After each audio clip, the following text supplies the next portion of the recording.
La porte de mon appartement s'ouvrit dans un grincement qui résonna comme un cri étouffé dans la nuit parisienne. Et là, au milieu des éclats de verre brisés et des tiroirs éventrés, se dressa une silhouette que je n'oublierai jamais, un homme aux épaules larges, dont l'ombre projetée par la lampe torse allumée dansait comme un fantôme accusateur. « Monsieur Léopold, murmura-t-il d'une voix grave. Presque un ronronnement, qui fit vibrer l'air chargé de poussière et de peur. Et en un instant, alors que ses yeux bleus, froids comme l'acier d'un revolver, balayaient la pièce dévastée, je sus que ce cambriolage n'était que le début d'un vol bien plus profond, celui de mon cœur, arraché sans ménagement dans l'obscurité d'un 14 juillet orageux. Les sirènes hurlaient encore au loin, vestige d'une fête nationale qui s'était muée en cauchemar personnel. J'étais rentré tard du bal du 14 juillet. Les oreilles bourdonnantes des rires forcés et des coupes de champagne tiède avalées pour noyer l'amertume d'une solitude persistante. Léopold Moreau. 32 ans. Architecte raté dans une ville qui dévore ses rêves comme un loup affamé. Mon appartement du Marais. Ce cocon haussmannien aux moulures fanées avait été forcé par un intrus invisible. Un fantôme qui avait fouillé mes tiroirs, renversé mes livres, et emporté non pas mes bijoux, j'en avais peu, mais mes lettres. Ces missives jaunies d'un amour passé, d'un amant qui m'avait quitté pour les lumières de New York, emportant avec lui les fragments de mon âme. J'avais composé le 17 avec des doigts tremblants, la voix cassée par l'adrénaline. Cambriolage. 23 rue des Francs-Bourgeois. Vite. S'il vous plaît. Et maintenant. Il était là. Victor Lemoine. Comme il se présenta d'un ton officiel. Le badge scintillant sous la lumière jaunâtre du vestibule. Grand. Taillé comme un chêne normand. Avec une mâchoire carrée ombrée d'une barbe de 3 jours et ses yeux bas. Ses yeux d'un bleu ardoise qui semblaient lire en moi comme dans un dossier classifié. Il portait l'uniforme bleu marine impeccable, la casquette légèrement de travers, et une odeur de tabac froid et de pluie récente qui emplit la pièce comme une promesse interdite. Racontez-moi tout. Monsieur Moreau, dit-il en s'avançant, ses bottes claquant sur le parquet éraflé. Je m'assis sur le bord du canapé défoncé, les jambes flageolantes, et déballer l'histoire, l'absence prolongée. Le verrou forcé. Les objets disparus. Mais tandis que je parlais, ses gestes étaient lents. Méthodiques, il prenait des notes sur un calepin usé. Mais ses yeux ne quittaient pas les miens. Il y avait quelque chose de magnétique dans sa présence. Une tension palpable. Comme si l'air entre nous crépitait d'électricité statique. Était-ce la peur résiduelle? Ou cette façon qu'il avait de pencher la tête? De laisser son regard s'attarder sur mes lèvres gercées par l'anxiété? Vous vivez seul? Demanda-t-il soudain. Sa voix baissant d'une octave. Presque intime. Je hochai la tête. Un nœud se formant dans ma gorge. Seul? Oui. Depuis que Julien était parti. 2 ans plus tôt. Emportant nos nuits volées et nos promesses chuchotées dans les ruelles sombres de Belleville. Victor hocha la tête à son tour, comme s'il comprenait plus que ce que je disais. Il se releva, inspecta la fenêtre béante donnant sur la cour intérieure, où la pluie fine du petit matin commençait à tambouriner. Pas de traces évidentes. Mais je vais demander une équipe technique.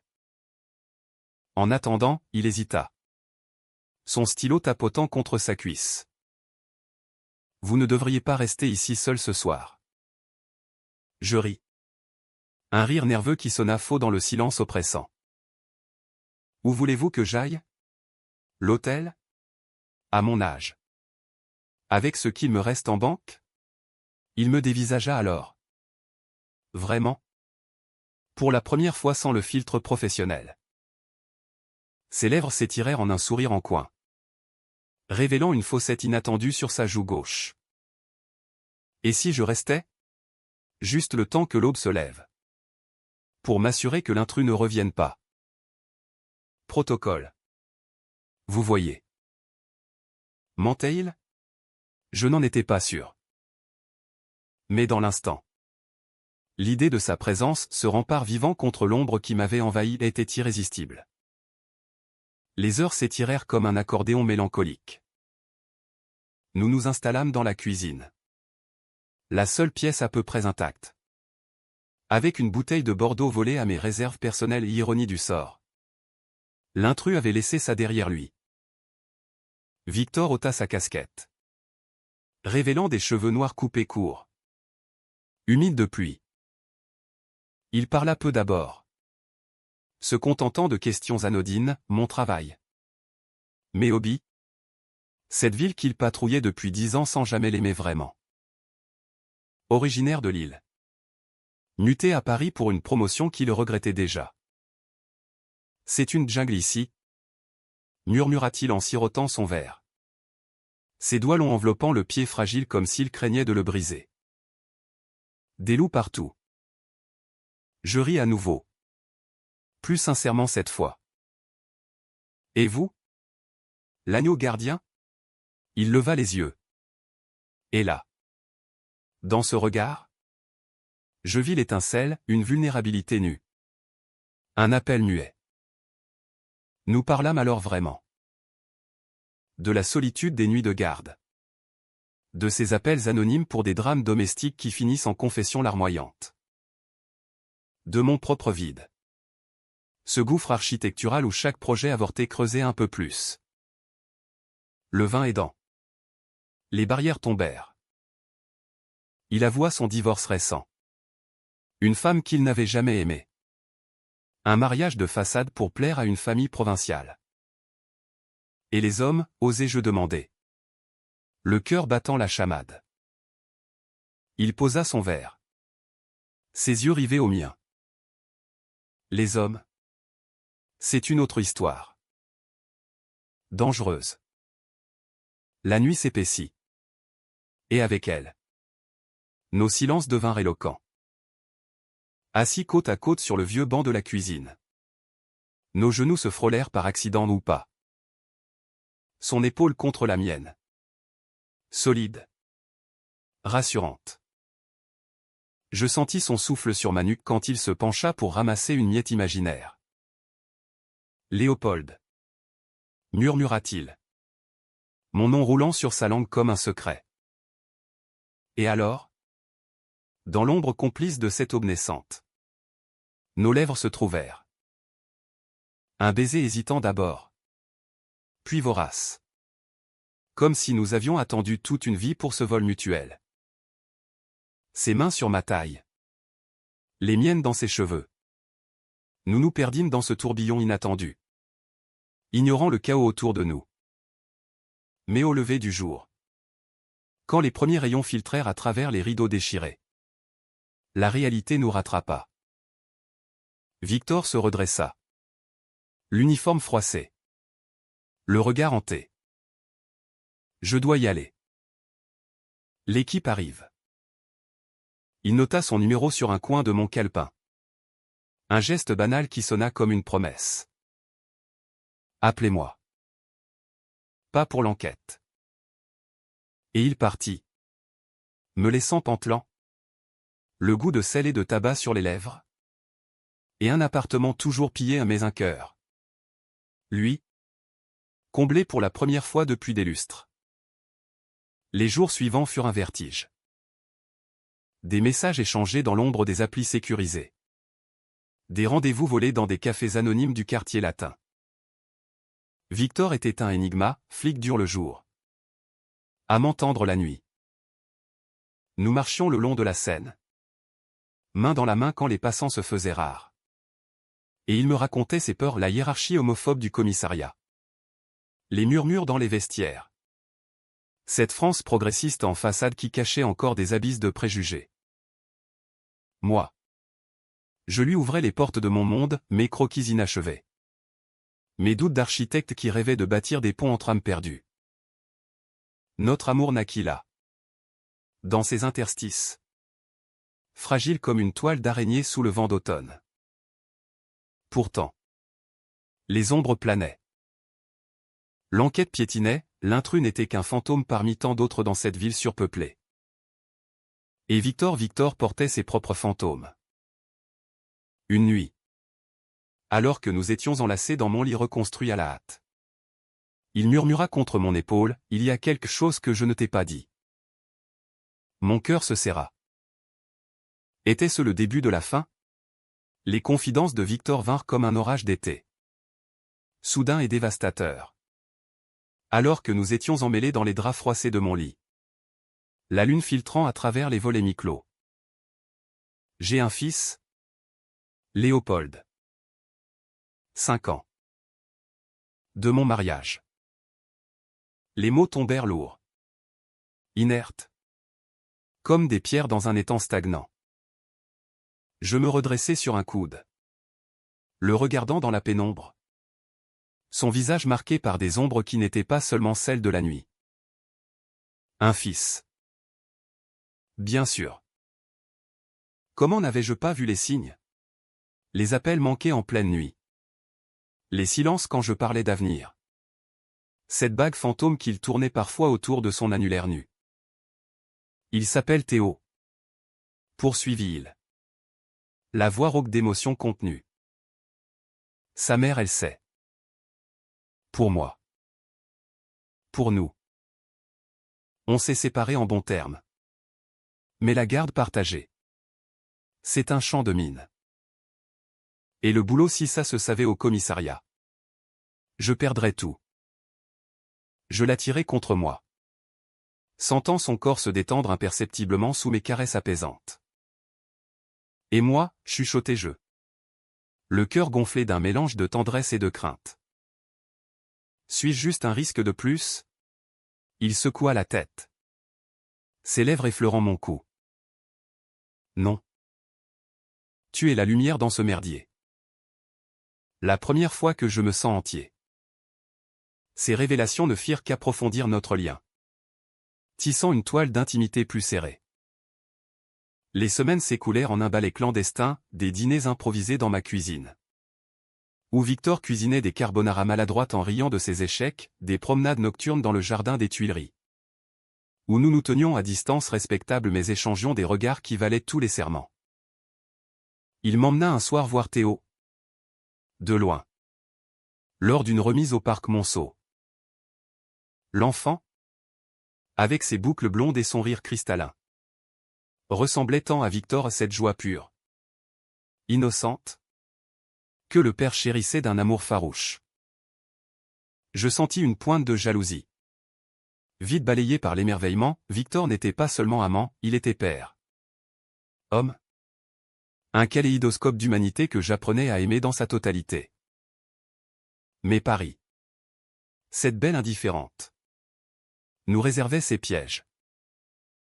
L'enquête sur le cambriolage reprit du poil de la bête quand un témoin anonyme, un voisin bavard, sans doute rapporta avoir vu un homme suspect près de mon immeuble.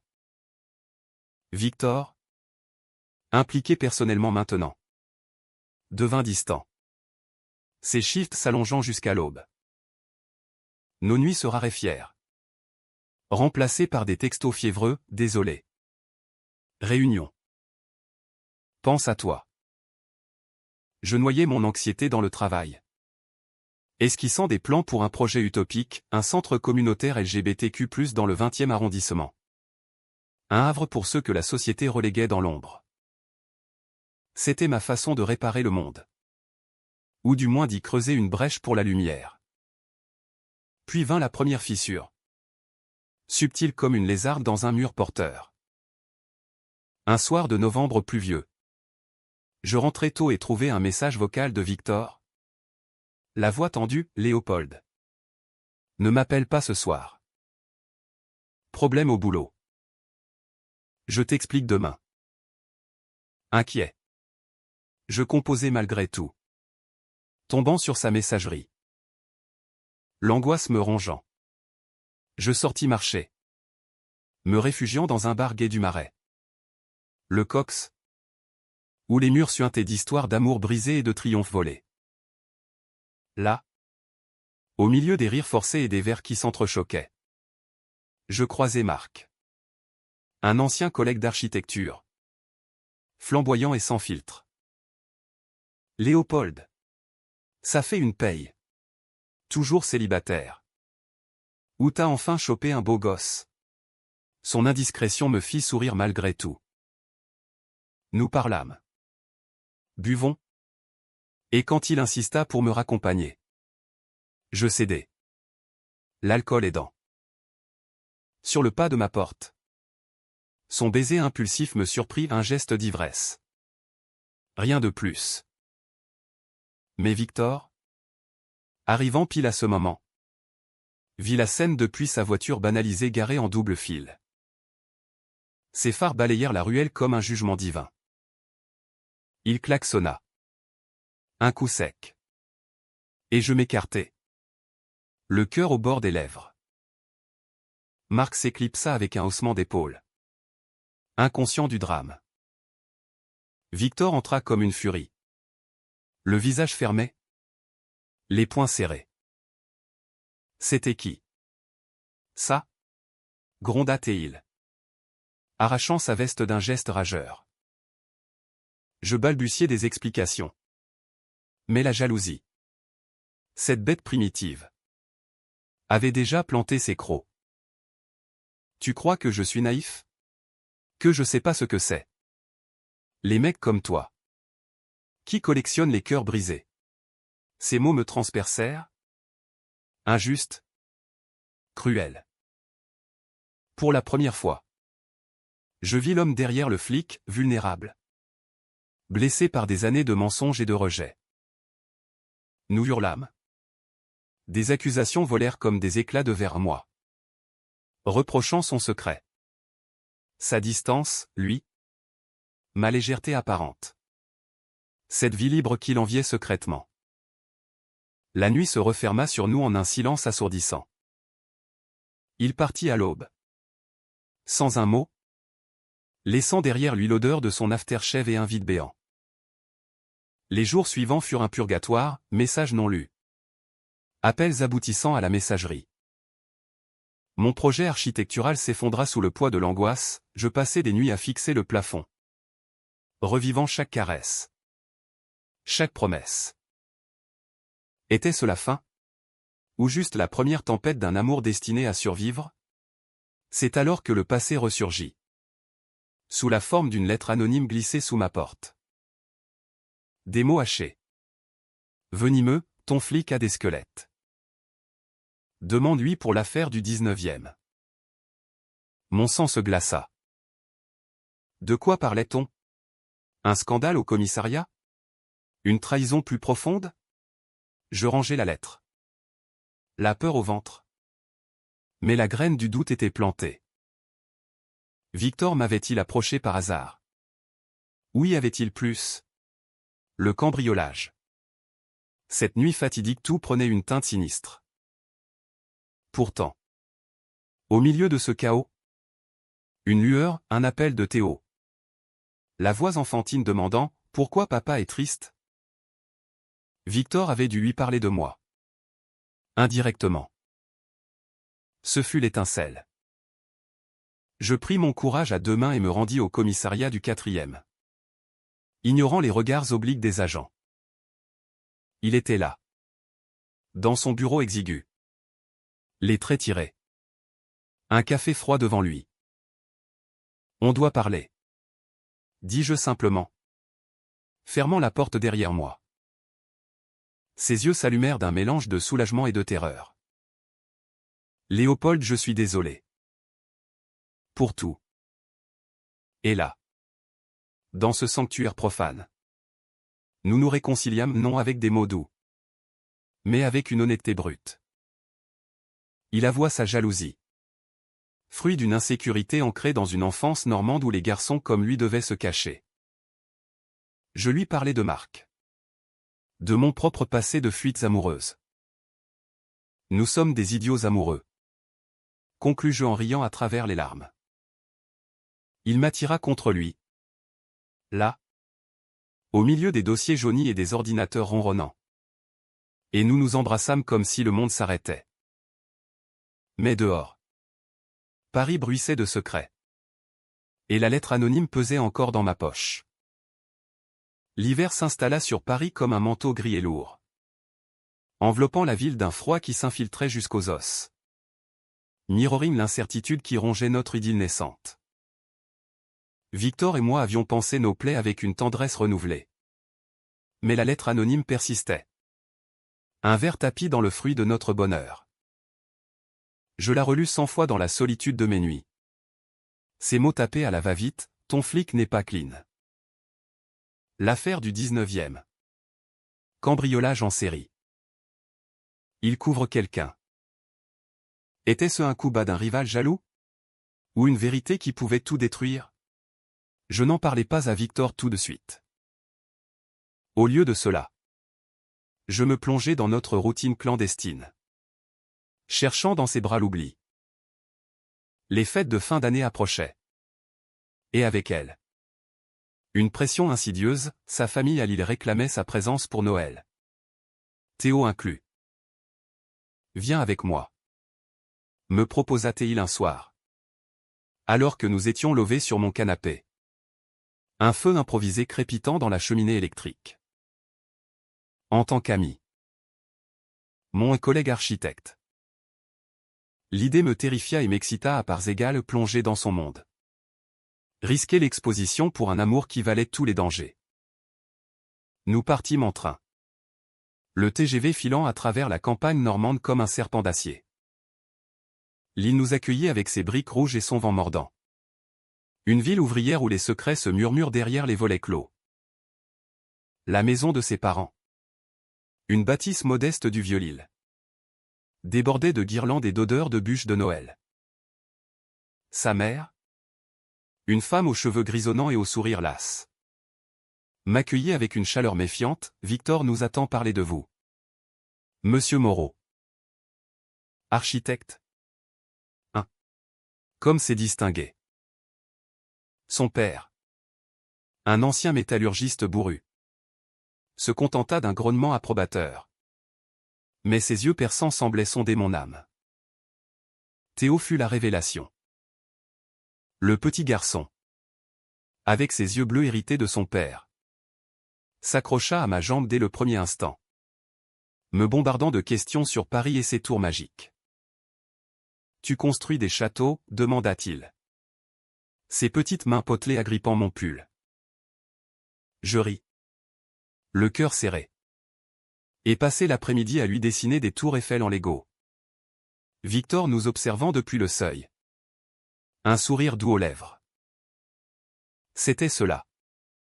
L'amour vrai, non seulement la passion des nuits volées, mais ces instants domestiques, où le monde s'arrête pour un éclat de rire enfantin. Pourtant, les fissures apparurent vite. Lors du dîner de Noël. Autour d'une dinde rôtie et de vin capiteux. La conversation dérapa sur les choix de vie. La sœur de Victor, une avocate mariée à un notable local, lança d'un ton badin, et toi, Victor? Quand est-ce que tu nous ramènes une gentille fille? Théo a besoin d'une maman stable. Le silence qui suivit fut assourdissant. Victor blêmit. Sa fourchette suspendue. Et je sentis son genou presser le mien sous la table, un appel muet à la rescousse. L'amour ne se commande pas. Intervins-je doucement. Ma voix plus ferme que je ne l'aurais cru. Les regards se tournèrent vers moi.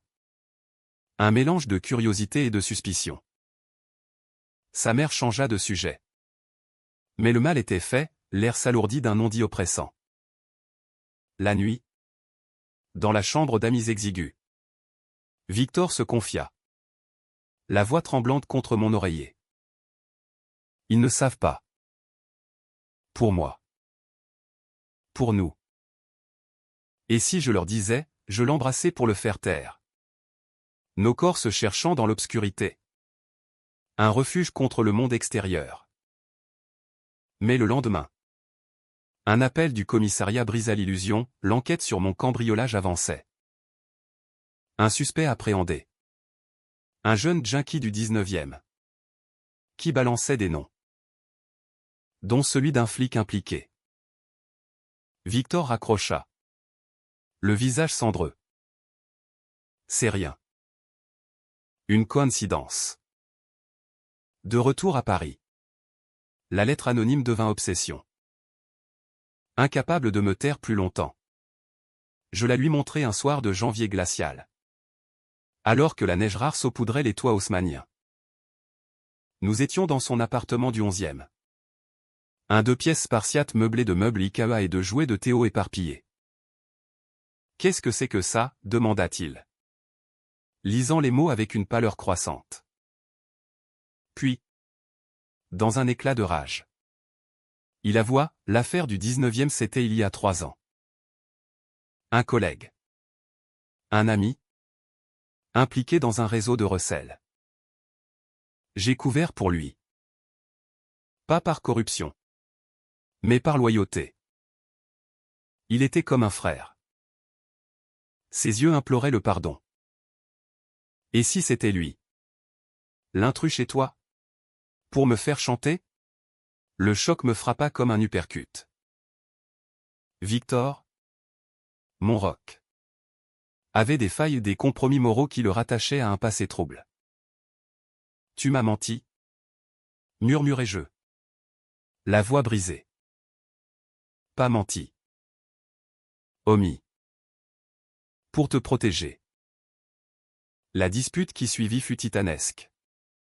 Des mots comme des gifles, trahison. Confiance. Amour. Je partis en claquant la porte. Errant dans les rues enneigées. Le froid mordant ma peau comme un reproche. Était-ce la fin? Ou le catalyseur d'une vérité plus profonde? Les semaines suivantes furent un enfer. Victor se plongea dans l'enquête, redevenant le flic implacable. Interrogeant le suspect jusqu'à ce que la vérité éclate, oui. Le junkie travaillait pour l'ancien collègue de Victor. Un certain Raoul. Qui cherchait à se venger d'une délation passée. Le cambriolage n'était pas aléatoire, c'était un message. Victor arrêta Raoul lui-même. Dans une planque sordide de Belleville. Un coup de filet qui fit les gros titres du Figaro. Mais la victoire avait un goût amer, une enquête interne s'ouvrit sur ses anciens silences. Menaçant sa carrière. Au milieu de ce tumulte, je reçus un appel inattendu, de la mère de Victor. Mon fils est en train de se noyer. Monsieur Moreau. Il a besoin de vous. Je me précipitai à Lille. Où Théo, sentant le drame, s'était muré dans un silence buté. Victor, effondré sur le canapé familial, leva vers moi un regard suppliant. J'ai tout perdu si je te perds toi. Nous parlâmes des heures. Déballant nos peurs, ma terreur de l'abandon. Sa hantise de la perte. Apprenons à nous faire confiance. Proposai-je. Il hocha la tête. Et pour la première fois, nous fîmes l'amour avec une urgence nouvelle. Comme pour sceller un pacte. Mais le vrai orage couvait encore. Raoul, depuis sa cellule, envoya un colis, des photos de nous. Volées lors de nos promenades. Accompagné d'une note, ton petit secret va faire mal. À ta famille. D'abord. La trahison s'amplifiait. Touchant maintenant les innocents. Victor, acculé, dut choisir sa carrière. Ou nous. Le printemps hésitant de Paris. Avec ses bourgeons timides et ses averses capricieuses. Contrastait violemment avec le chaos qui nous enveloppait. Les photos de Raoul, nous deux enlacés sur un banc des Tuileries. Un baiser volé sous les arcades du Louvre était une bombe à retardement. Victor les détruisit d'un geste fébrile. Mais le mal était fait, la menace planait. Un épée de Damoclès suspendu au-dessus de nos têtes. Il bluffe. Me dit-il ce matin-là. Dans la lumière pâle filtrant par les fenêtres de son appartement. Mais sa voix tremblait. Trahissant la peur qui le rongeait. Nous décidâmes de contre-attaquer. Ensemble, nous contactâmes un avocat spécialisé dans les affaires de diffamation et de chantage. Un ami de marque Ironie du sort, celui-là même qui avait failli causer notre première rupture. L'homme, un quinquagénaire flamboyant prénommé Étienne, nous reçut dans son cabinet cossu de l'île Saint-Louis, entouré de livres reliés et de reproductions de David Hockney. C'est du classique, assura-t-il en sirotant un espresso. Protection des données personnelles. Violation de la vie privée. On le coince. Mais, il hésita, jetant un regard à Victor. Et pour le reste? Votre coming out forcé. Inspecteur? La presse adorera. Victor pâlit, ses doigts serrant les miens sous la table. Le reste, son implication passée dans l'affaire du 19e. Toujours sous enquête interne. Le commissariat bruissait de rumeurs, ses supérieurs. Des dinosaures à la mentalité rigide. Le convoquaient pour des entretiens informels. Tu dois démissionner, lui dis-je ce soir-là, alors que nous marchions le long du canal Saint-Martin, les péniches dansant sur l'eau trouble. Pour Théo. Pour nous. Il s'arrêta net, le visage crispé par la colère. Et vivre de quoi? De ton salaire d'architecte freelance? Je suis flic? Léopold. C'est dans mon sang. Sans ça, je ne suis rien. La dispute qui s'ensuivit fut notre plus violente. Un affrontement cathartique où chaque reproche creusait plus profond.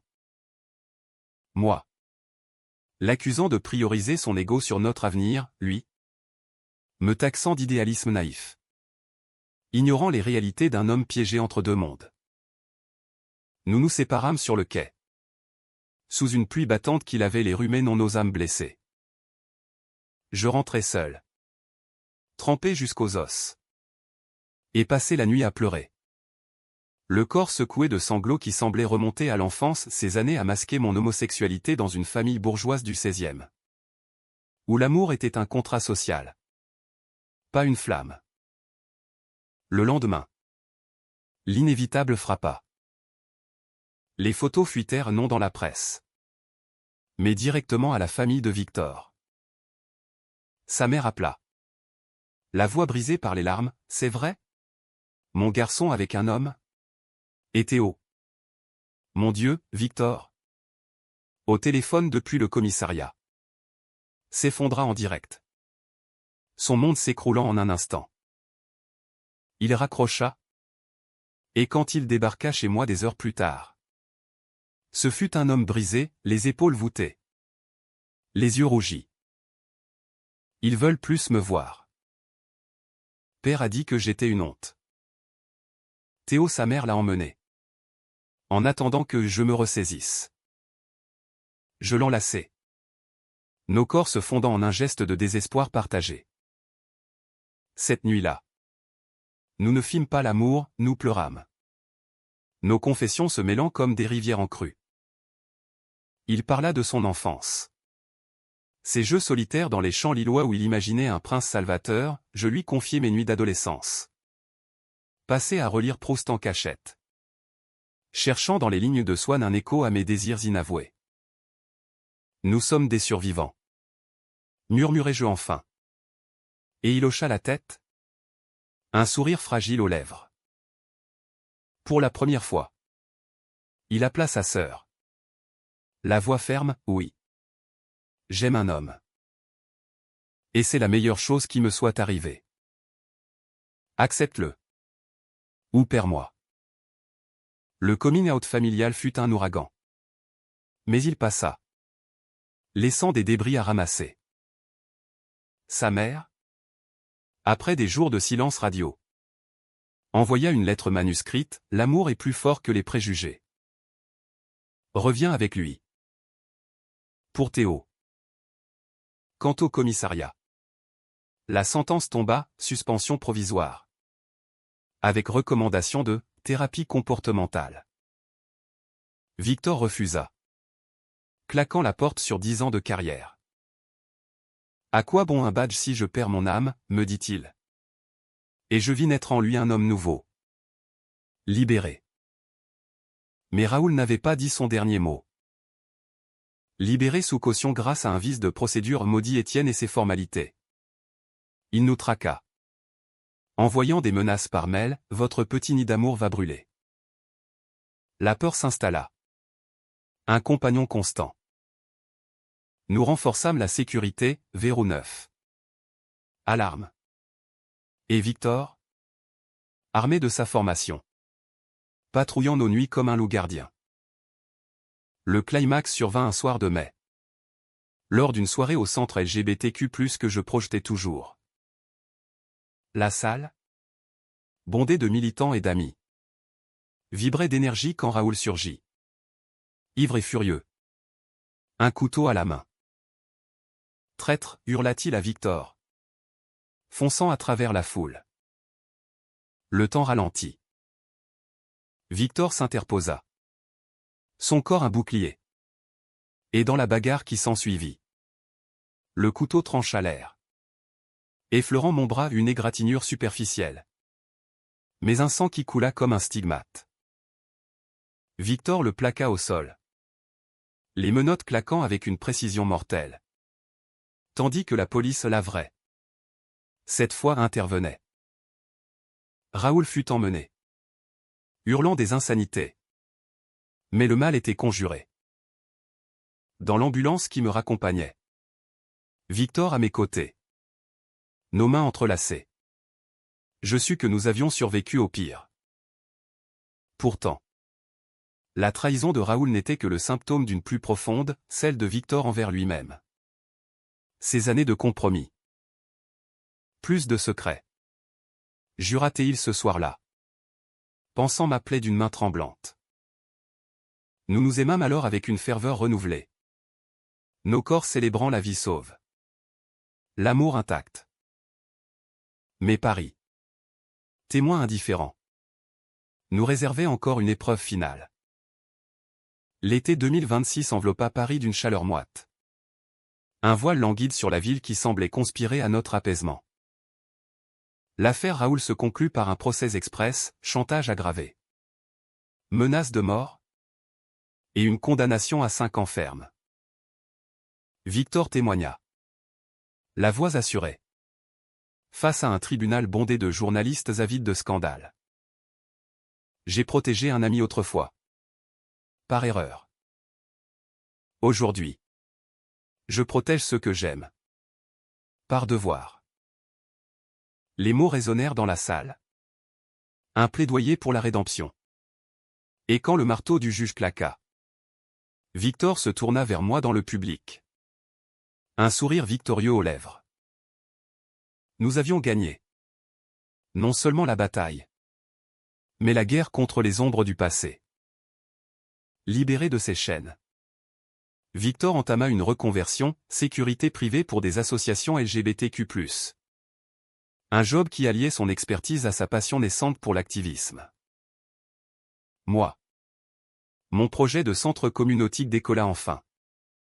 Financé par une subvention municipale surprise, merci les réseaux d'Étienne. Théo revint dans nos vies. Non comme un poids, mais une joie, des week-ends à Disneyland Paris. Où le petit garçon, tenant nos 2 mains, babillait sur « Les 2 papas super-héros ». La famille de Victor, lentement, s'ouvrit, sa mère nous invita à Lille pour Pâques. Et même son père, lors d'un barbecue maladroit, leva son verre à « l'amour qui guérit ». Pourtant, le chemin n'était pas linéaire. Les nuits. Parfois, Victor se réveillait en sursaut, hanté par des cauchemars de Raoul ou de son ancien badge perdu. Et si je ne suis pas assez, murmurait-il, blotti contre moi. Je le berçais alors, lui rappelant nos débuts cette nuit du cambriolage, où un policier était resté non par devoir, mais par destin. Tu es tout, répondais-je. Et nos étreintes redevenaient le sanctuaire où se dissolvaient les doutes. Le climax émotionnel survint lors de la Pride parisienne. Un cortège arc-en-ciel serpentant des Champs-Élysées à la Bastille. Victor, pour la première fois, marcha à mes côtés, portant une pancarte en made, amour sans uniforme. Théo, perché sur ses épaules, agitait un drapeau miniature, inconscient de la symbolique mais rayonnant de joie. La foule rugissait. Un océan de couleurs et de cris libérateurs.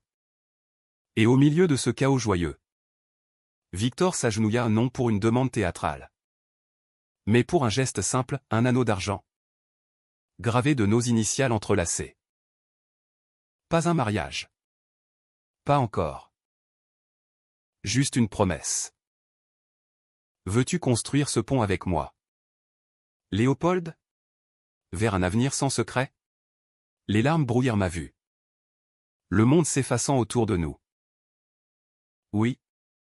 Soufflez-je. Et notre baiser, sous les confettis et les flashs, fut un serment public, un défi au monde. La foule applaudit. Un chœur d'approbation qui scella notre union. Des mois plus tard, assis sur le pont des Arts sous une pluie fine, cette même pluie qui nous avait unis la première fois, nous contemplâmes la scène scintillante. Théo dormait dans sa poussette, Paris ronronnant à nos pieds. C'était un cambriolage béni, plaisanta Victor, sa main dans la mienne. Je ris, le cœur empli d'une paix profonde. Notre amour, forgé dans la trahison et le feu, avait émergé plus fort. Un témoignage humaniste à la résilience des âmes qui osent aimer au grand jour. Car au fond, dans cette France des lumières et des ombres, l'amour gai n'était pas une anomalie, mais une révolution douce, celle de deux hommes. Un architecte et un ex-flic, bâtissant un foyer contre vent et marée. Et si la vie nous réservait encore des tempêtes, nous les affronterions ensemble, main dans la main, sous le ciel indifférent de Paris.